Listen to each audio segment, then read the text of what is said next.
When you're looking for the perfect tractor for you, you need to keep in mind a few key things. One that you're comfortable getting on, one that you're comfortable operating,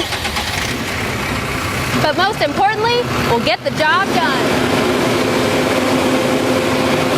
When the extrication team goes to the World Rescue Challenge, they will perform checks like this one on a live dummy, simulating someone that just got in a car accident. But for them, they say it's about more than just a competition. That's checking pulses and check for any injuries, okay? Okay.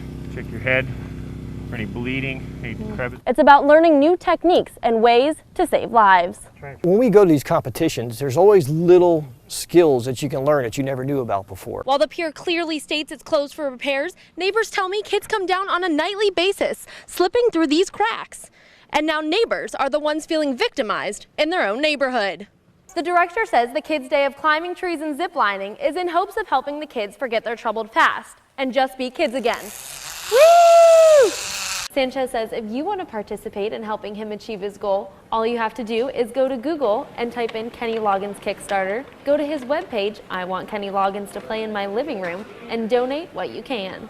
4-year-old Ishan and I are playing with GAC. It's a mixture of liquid starch and glue, a perfect place for enterovirus D68 to live, but teachers at 40 Carat say they aren't worried because they take very special precautions with their students.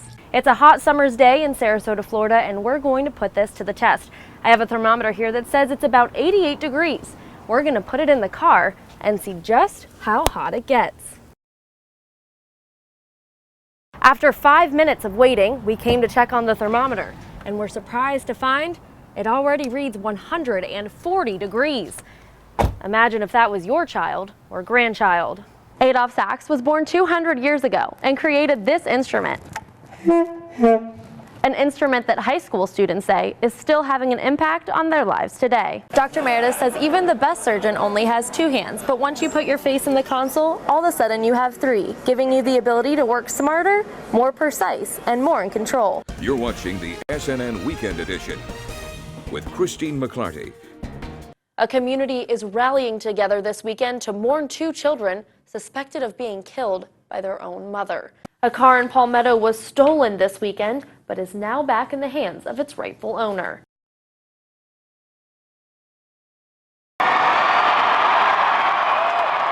At 35 years old, Nick Wallenda broke 2 Guinness World Records Sunday night, adding it to the 7 he already has.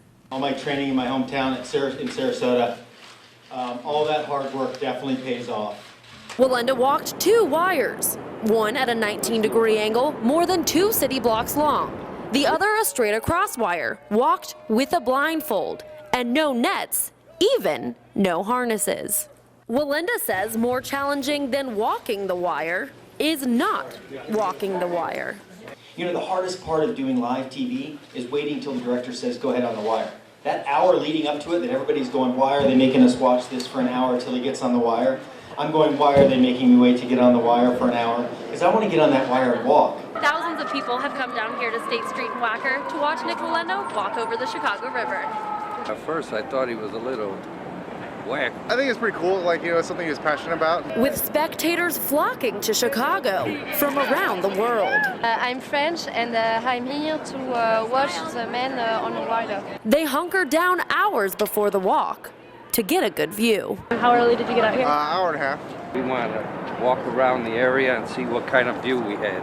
Okay. To get a good seat so we could see him walk the wire. No one with a better view than Wallenda himself, walking 600 feet over the Chicago River. And the skyline is just unreal from up there, just to take it in. Wallenda will spend the next couple days in Chicago and New York,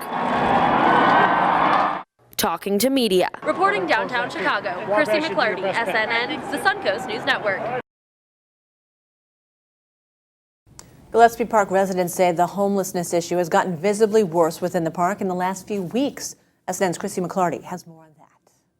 Homeless liaison with the Sarasota Police Department, David Dubendorf, says homelessness in Gillespie Park is an ongoing issue. It's a long process. It's not a quick fix. It's not something that we're going to go there one time and the problem's going to be solved. A problem police are diligently trying to solve. Sometimes we're there twice a day, 3 times a day, seeing the same people, and eventually hope to break them down to want to receive services and get it back up on their feet. As we pulled up, a fight broke out, leaving neighbors no choice but to call the police. Just came home for lunch and I was taking the dog for a walk and there was 3 people fighting over here. Gillespie Park resident Carmela Petticini says when this fight broke out, she immediately called 911 in fear of the worst. Will there be weapons involved? You know, am I in the line of fire? Just being in my own park in my neighborhood. Petticini says this is not her first time calling, as the issue has gotten worse within the last month. However, other Gillespie Park neighbors, like Andy Ayala, say they aren't concerned. I cannot say they should be out of here or they should be here. I just don't care if they are here or not. Petticini disagrees. I think they know me on a first name basis at the non-emergency number. Reporting in Sarasota, Chrissy McLarty, SNN, the Suncoast News Network. Now, the Sarasota Police Department says if you see or hear anything suspicious, don't hesitate to call.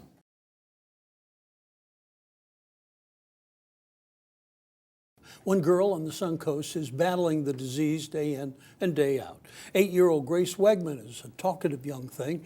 Today, SNN's Christine McLarty got to meet Grace and introduces her now. Christine? That's right, John. Grace's mom tells me everyone that spends more than 5 minutes with Grace will see what a resilient, joyous, and amazing child she is. Hence her nickname, Amazing Grace. Meet my new friend, Grace Wegman. Hi. Hi. Best known as Amazing Grace. Oh. This 8-year-old loves watching YouTube videos of people getting shots and playing doctor with anyone willing, even our news team. I know I'll get your operation for you. You can do an operation for me? Yeah. Her life revolves around medicine. Robinow syndrome is extremely rare. It's an extremely rare condition. Weighing in at 63 pounds, her fragile body 4'5", awesome. has undergone a lot of changes. And this is what they placed. It's called a vector, hooks from clavicle to hip. Her spine was growing into the space where her lungs were, and so it was causing her to breathe shallow, rapid breaths. To help, she has had 2 vectors, or rods, surgically placed inside her back. As she grows, the rods need to be manually extended, so she will have back surgery every 6 months until she's 17 years old. That's the next 9 years. But Amazing Grace doesn't let it bother her. She can walk into a room and just light it up. All right. One of the most courageous, resilient young girls that I have in my practice. As Grace gets stronger, so does her family's faith. It's very hard for me to think God could do this. But now looking back, everything that we've been through, I've been able to share our experience, strength, and hope with somebody else, which I guess is what it's all about. Amazing Grace will keep taking it day by day, one Band-Aid at a time. It's cute. And Gracie's mother says the only thing that has pulled her through this is their Sarasota church, South Shore. When Grace was diagnosed, parishioners brought countless meals and did daily chores 53 days in a row. People who want to reach out to the Wegman family, how can they do that? It's a great question. Grace has a Facebook page called Prayers, Love, and Hugs for Amazing Grace. You can contact the family through that to help. We have their link to her Facebook page on our website, snntv.com. Okay, thank you, Christine. Thanks, John.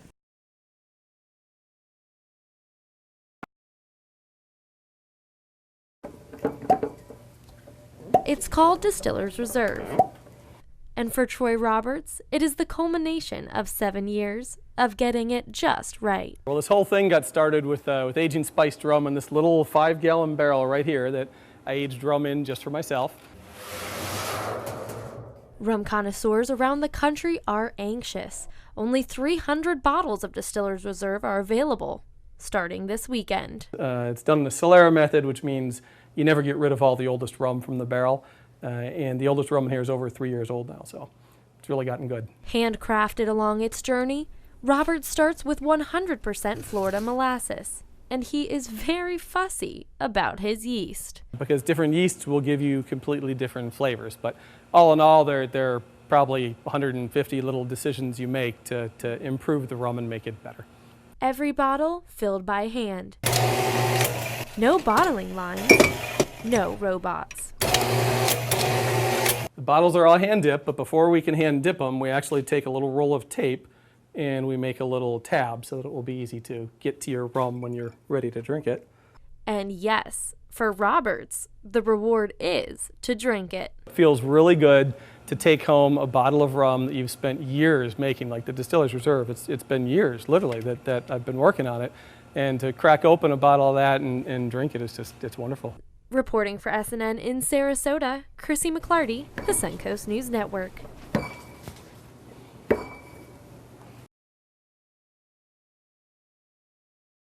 Enterovirus D68 can be deadly. There have been a few deaths of people who have tested positive for the virus. Pediatrician for All Children's and Sarasota Memorial Hospital, Rebecca Liamato, says symptoms are similar to those of the flu. It'll be runny nose, cough, fever, and particularly in children with asthma, they might have worse respiratory symptoms, wheezing, very difficult to control, trouble breathing. Chuck Henry with the Florida Department of Health says there is a test. The specific testing for enterovirus D68, the confirmation testing has to be done in the state public health laboratories. In states with large outbreaks, they are testing for it routinely, but in the state of Florida, we're not yet.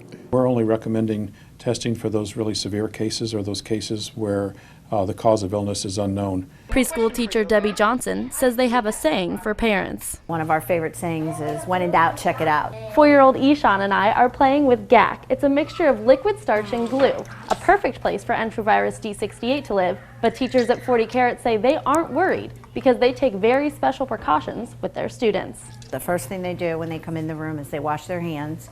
Whenever they use our water table, they leave there and they wash their hands. 3-year-old Miles Cuff says he likes clean hands. What do you do when your hands get dirty? I wash them. I like them clean. And they also do soap. And I do a paper towel. As a parent and teacher, Johnson says she's very cautious. Yes, I am concerned about that, and especially my granddaughter was here last year. Now she's in a public school, so I worry about her more than I did here. But when they're out in the public and, in a larger school, can't follow her as much. Even if your child does get it, there is no cure as of now.